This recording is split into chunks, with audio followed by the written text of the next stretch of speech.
Hi everyone, I'm Gina K from Gina K Designs and your host of Stamp TV. Today on Stamp TV, I want to show you a cute card project featuring the new Autumn Wishes Stamp TV kit. Let me show you the tools and products you're going to need to make this project. First, you're going to need some ink, and the inks that I'm using are the Gina K Designs Fresh Asparagus, the Charcoal Brown, Tomato Soup, Jelly Bean Green, and Prickly Pear. And just so you guys know, we have lots of ink pads that should be delivered within the next few days, and all of our inks will be back in stock.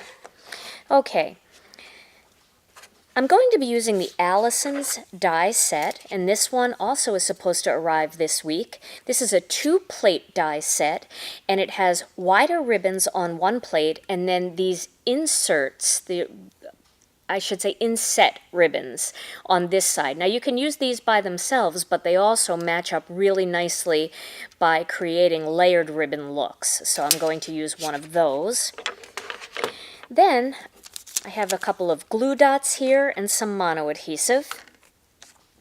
For cardstock, I'm using some of the Gina K Designs ivory cardstock, some of the dark chocolate, and I have an ivory card base, and then I have a little strip of pattern paper from the Autumn Wishes pattern paper pack that comes in the kit and is also available separately.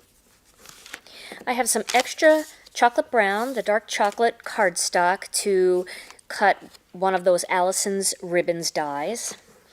And then you're going to need some aqua markers, water-based markers. I have two different ones here. I have Marigold and I have Fawn, and I'm going to kind of decide after I stamp my images which color I want to use. And I'm going to use these to color this tiny little white grosgrain bow. And we have a ton of these that will be coming into stock on Saturday, so keep that in mind. And these are great because they're all white. You get a little pack of them and they're all white, and you can color them with alcohol markers, you can color them with re-inkers or water-based markers to match any project and to accent any ribbon or the ribbon dies. So these are kind of fun to use. Then I have a white gel pen and a Sakura Stardust pen. And I have some paper snips. I have a corner rounder, and this is by EK Success. I think on one of the last projects I did, I used the yellow corner rounder. That has a tighter corner. This has kind of a wider, more, just a bigger corner, and I'll show you that. And then some acrylic blocks. Now the stamps that I'm going to use are the stamps from the Autumn Wishes kit. This is the stamp set called Autumn Wishes. And you can see mine are very stained and very loved, and that's okay. They do stain. If they're good quality photopolymer stamps and you're using a good quality dye ink, you're going to get staining. And it's because the stamps are porous, but you want them to be a little bit porous so they can grab the ink so you get nice smooth images. If they're not porous and they're made of cheap photopolymers or plastics, silicone, they won't stain, but the ink just beads up on them and you get very blotchy images and missing parts of the images. So keep that in mind, that stained stamps are well-loved stamps. All right, well, I'm going to start with this piece of ivory cardstock, and I'm going to grab one of these round blocks, and I'm going to start with this particular stamp, this flower. Now, the technique I'm going to use for this, and it's an oldie but goodie, and sometimes we just need to be reminded of how much fun these techniques are. I'm going to do the rock and roll technique. Now, rock and roll is basically you're going to create a 2-color image by using ink pads. So the 2 colors I'm using are Prickly Pear and Tomato Soup. I'm going to start with my lighter image, and I'm going to ink up this image in the Prickly Pear ink. Then I'm going to rock the edges, kind of roll the edges actually on this Tomato Soup, so you can see kind of that motion where I just hit part of the stamp with that. And then I'm going to stamp that right up here. See how that looks? Isn't that pretty? It's kind of a fun watercolory look. All right, and then I suggest you clean the stamps in between so you don't cross-contaminate. And we're going to do that one more time. And then rock this one a little bit. And then that's going to go right about here. Okay. This is a really fun technique to play with, and you'll be surprised how nice the colors blend together. Just make sure you always start with your light color. Now I'm going to use this bigger full flower, and I'm going to do the same thing again. Got it inked up with prickly pear, and now I'm going to roll it completely around the perimeter. One more time, a little bit there. And you can kind of look at it first to make sure you got it inked up the way you want. And this one will go right here. Okay. There we go. So now I'm going to add some stems to that. So I'm going to use a bigger block for that, and I have the stem right here. And the thing that's neat about clear stamps that is hard to do with rubber stamps is you can bend this stem any way you want. If you want it to be more curved like that, you can do that. So one stem can look like many different stamps based on how you position it. Alright, so I'm going to use fresh asparagus for this. I'm going to start with this large one. We'll start by stamping that one right here, like that. And then I want to stamp, all I did was change the position of that. I want to stamp one up here, but I don't want it to overlap on that flower. Now I could take a lot of time and cut a very intricate mask, but I'm not going to do that. Instead, I'm just going to put a piece of cardstock right where I don't want it to stamp. And then I'm going to ink it up and stamp on that piece of cardstock, like that. And then I'm going to block it again over here, and I'm going to stamp the rest of it down like that. So there. Alright, now I'm going to do one more. Let's see here how I want to do this one. This one I'm going to do over here, and I'm going to block a little bit of that down here. I don't want the whole thing to stamp.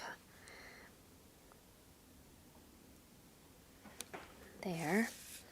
And then I'm going to finish that. I really don't need that this time. I'm just going to try to line that up a little bit. There we go, to make it a little bit longer. All right. So now I'm going to add some leaves, and once again I'm going to do a little bit of rock and roll. I'm going to use the jelly bean green along with the fresh asparagus, and I'm going to ink it up with the light one first, and then just add a little bit of color on the one side. And I'll stamp that one here, like that. Gives a nice shaded look. And remember to clean in between, so you don't cross-contaminate. Let's give that a little bit more. And put that one here. Let's do one up top. Right about here.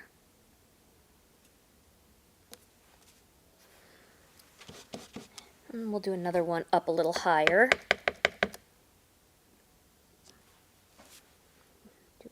Here. That's a really pretty shaded look. Now I just want to check something. I'm going to add a piece of pattern paper down here, so I want to make sure that doesn't block too much, and it does not. So perfect. All right, and now we have one more image to stamp, and that's going to be the little center of the flowers. Now I'm going to do that just with, I'm going to put it on a clean block. I'm going to do that just with charcoal brown. And I'm using this one because it's almost black, but it's still brown. So that's good for autumn cards and warm-toned cards. All right, we'll put one there. And one here. And then I'm going to use the round circle and stamp that in the center here. Now, it's not necessary to get these dead on. In fact, it does kind of look whimsical when they're a little off balance. I kind of like that. Okay, so now I'm going to add a greeting up at the top here, and I'm going to do the many thanks. So let me get that onto the block. And that one's going to just go right here, like that. Okay, so now we're going to start the card layout. What I'm going to do first is I'm going to use this corner rounder, and I'm going to round the bottom two corners, like that. And then I'm going to take this piece of pattern paper, and I'm going to round those corners to match. And then that whole piece I'm going to adhere down here at the bottom. So let me grab my trusty mono adhesive. It's kind of fun just to round a couple of corners. It gives the whole card a different look. And we want to make sure we get that right.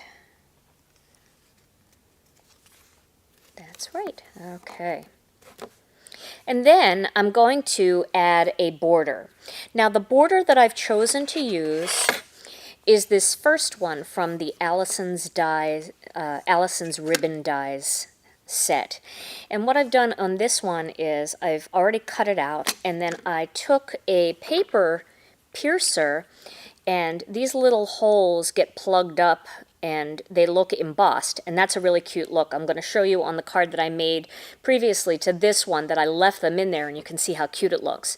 But for this one, I poked the little scraps out of there using a paper piercer, and that's a great way to do it. All right, so I'm going to add some adhesive onto this ribbon die.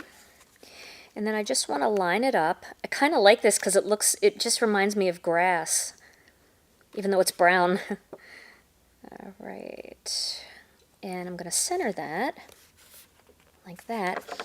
And then using my paper snips, and these paper snips I got at the Bella Crafts conference, and they're by Scotch, and boy, are they nice. They are so nice and sharp. I'm really enjoying them. And I think you could probably get these at most office supply stores. All right, so there we go. There's my little ribbon. Now I'm going to mount this whole piece onto a piece of the dark chocolate, but first I want to round the corners of the bottom of this piece as well.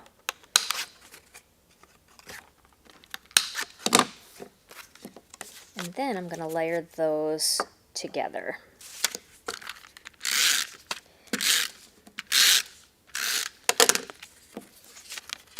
Okay. And then this whole panel is going to go onto an ivory card base. And here is that ivory card base. All my little pieces all over the place, like that. Now you can round these corners or you don't have to, but I'm going to say I want to round them because I want the whole thing to match.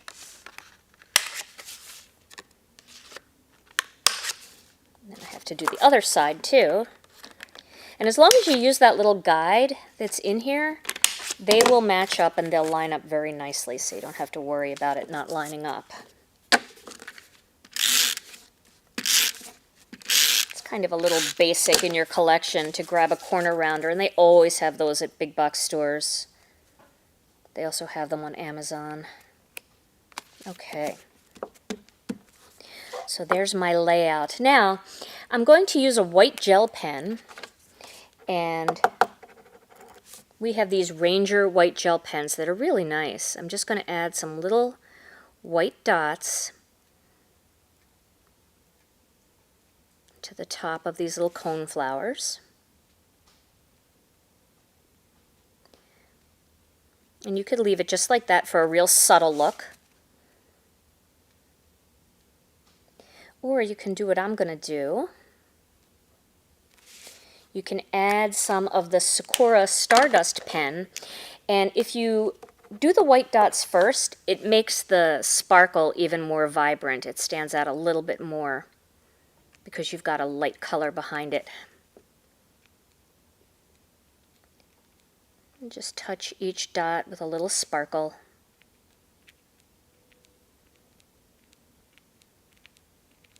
Okay, and you can probably see that shining a little bit now. All right. Now we're going to add a ribbon. So I have this ribbon, and I want to show you how nice this takes up color. Let me grab a little piece of scrap paper here. Okay, so the color I think I'm going to use is this one. This one is called Marigold. Let me just see what the other one looks like too. Oh, that's pretty too. Well, it doesn't really matter. I think I'll use this one. This is Fawn. Okay, now look how cool this ribbon takes ink and how smooth it looks. It doesn't look blotchy at all. But the one thing I highly recommend is if you're going to do this, to do it and let it dry, because the color does change a bit once it's dry. Plus, it's hard to adhere them to the cards when the fabric is wet, and the fabric will be wet from the ink. So maybe do up a couple of them in different colors that match your cardstock, and then let them dry, and then they'll always be ready to go. But you can see how nice and smooth that is. Super smooth.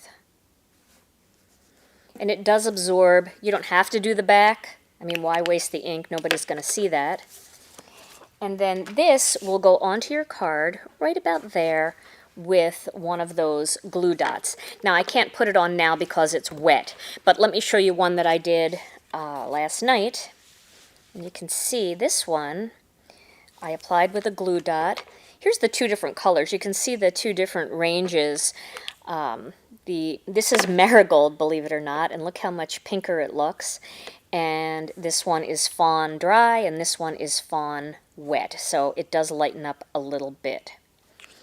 So I would definitely test the different colors first and find the color cardstock that matches, maybe instead of doing it the opposite way where you have the cardstock and you're trying to match the ink color to it, because it's hard to know exactly how it will dry up. Now, like I said, for this one, I left the little insides in the card, which I don't know if you're able to see that very closely, but it does look a little bit embossed. I don't know. That'll show up in the photo, though. I'll take a photo of this one to show you the difference. And the open one. I kind of like the open one a little bit better, but... All right, so there is my finished card project. I hope you've enjoyed today's Stamp TV video. Stay tuned to Stamp TV for more videos featuring the new Autumn Wishes Stamp TV kit. And thanks so much for watching.